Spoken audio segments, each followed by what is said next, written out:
the supervising minister, of the Federal Inland Revenue Service. Please, once again, a round of applause for the Honorable Minister.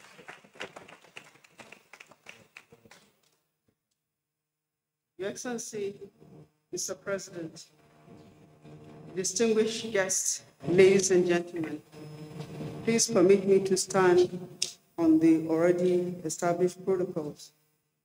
It is my honor and indeed a rare privilege. Welcome His Excellency, the President of the Federal Republic of Nigeria, the keynote speaker, special guests, and all participants to the second edition of the National Tax Dialogue. The gathering of this event is delight, particularly the selection and the assembly of movers and shakers in the public service from industry and also from across the citizens. This bears testimony to the importance of taxation, especially at a time when the global economy is being disrupted by one occurrence or the other. The effects of the COVID-19 pandemic are still very much with us, and now we're faced with the complication arising from the war in Ukraine. We, however, cannot resign ourselves to fate. The issue of social economic development is a key symbol of nationhood. Therefore, it is up to all of us to rework the national economy in a way that guarantees improved productivity, sustained growth, and prosperity for the good of the population. This precisely is why we are here today.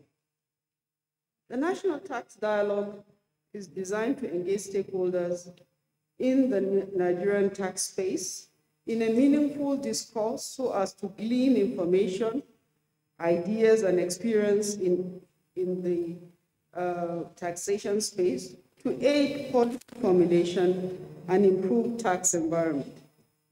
The immediate goal is to optimize tax revenue collection through efficient administrative practices that guarantees the ease of doing business.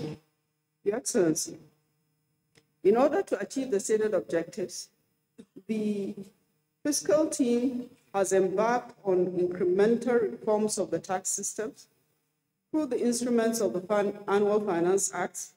You have signed into law the 2019 Finance Act, 2020 and 2021 Finance Act. This is a major product of a very quiet reform that is changing our fiscal space. The National Tax Dialogue, on the other hand, is a tool that we're using to gather opinions, views, and ideas as an input into the reform processes. The theme for this year's dialogue is tax harmonization for enhanced revenue generation. It is a topic that requires dispassionate consideration in view of the current state of government funding. Government at all levels are faced with increasing demand for security, for infrastructure, and for social services at a time when government revenue is heading south. Despite the fact that we have seen very significant increase in revenue, but the increase in expenditure has grown at a much faster rate.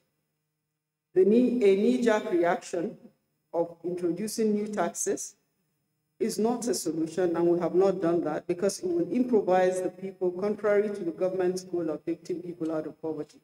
So what we do is systematic, is planned, and is very, very deliberate. We have the option of optimizing domestic revenue by instituting sufficient, efficient tax system that serves government at all levels.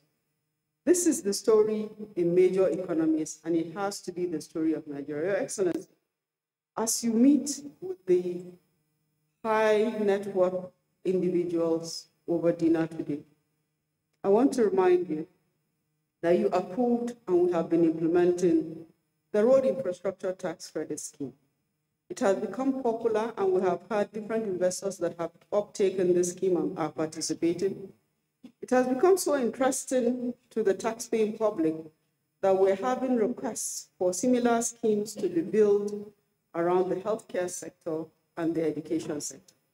We're doing some analysis to make sure we reach an optimum design that will not improvise future revenues, because indeed tax credits is revenue forgone.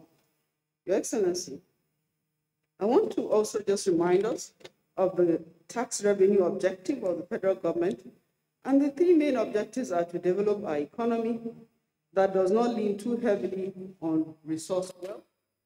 Our economic history provides enough facts that resource wealth alone cannot lead to sustainable development, self-sufficiency, and sustainable domestic revenue.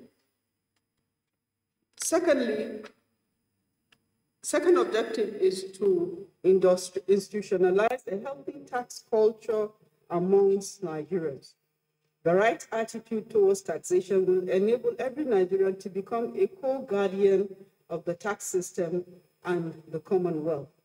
Third objective is to create a participatory system of taxation, whereby taxpayers and other stakeholders understand and accept that they have equal stakes in the tax system. In order to achieve these stated objectives, we must rethink the current fragmented tax system and harmonize same. The tax policy, legislation, and administrative practices at all levels must function as one indivisible whole. For example, a harmonized taxpayer registration system will ensure that no taxpayer can hide from any relevant tax authority. We have observed that countries having a smaller economy and fewer tax payers have streamlined tax administration, but that have a streamlined tax administration have fared much better than us in terms of tax revenue collection and in the ratio of tax to GDP. The goal of this year's national dialogue, therefore, is to kickstart the discussion for the harmonization of the fragmented tax system into a coherent whole to improve tax revenue collection for all levels of government. For this reason, His Excellency, the Governor of Kaduna State, Malam Nasru El-Rufai, will be leading a discussion as he speaks on the topic, tax harmonization, global best practices, and lessons for Nigeria. Our expectation is that the distinguished discussants and participants will bring to bear their wealth of experience on the topic and provide solutions to the challenges occasioned by the disharmony in our tax system. We certainly can make do with ideas that will help us to institutionalize and harmonize tax systems for the benefit of all. I also hold a strong conviction that inside this hall here today is an assemblage of highly enlightened minds regarding the subject matter. Therefore, I'm convinced that the takeaway from here will be more significant, more beneficial than what was gained from the first edition of this dialogue. I look forward to the robust deliberations from everyone that is participating here today. Dear participants, Excellency, permit me to end this address by thanking His Excellency, the President of the Federal Republic of Nigeria, for his consistent support and guidance. It is gratifying to know that we can count on you, Mr. President, to provide for us the necessary cover that we very often need as we carry out our assigned tasks. I also want to thank the principal officers and members of the National Assembly for partnering with us to institutionalize an efficient tax system. To all our guests, including our revered royal fathers, I want to say thank you very much. Your Excellency, Mr. President, distinguished guests, ladies and gentlemen, welcome to the 2022 edition of the National Tax Dialogue. Thank you for your time and attention. Good morning.